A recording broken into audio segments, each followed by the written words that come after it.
Ауыл тұрғындары отбасы банкінің көмегімен қалай үй ала алады? Осы видеоны барлық ауылдағы ағайындарға жіберіңіз, пайдасына жаратсын.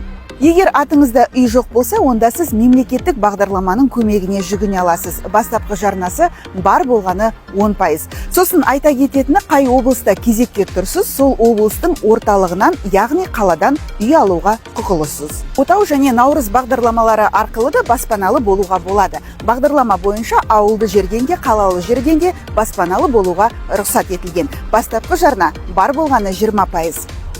Асыл мекен бағдарламасы бойынша бар болғаны 10% бастапқы жарнамен ауылдық жерде баспаналы болуға мүмкіндік бар. Ал егер атыңызда үй болса, онда сізге отбасы банкінің 50/50 стандартты ипотекасы көмекке келеді. Мысалы, үй 10 миллион тұрса, онда сіз өзіңіздің депозитіңізге соның жарты ақшасын, яғни 5 миллионды жинауыңыз қажет. Ал қалған 5 миллионды отбасы банкі сізге несие ретінде береді. Бұл бағдарлама арқылы атыңызда үй бар ма, жоқ па, банк оны тексермейді. Тағы қандай мүмкіндіктер бар екенін айтайын ба? Онда пікір қалдыра кетіңіз.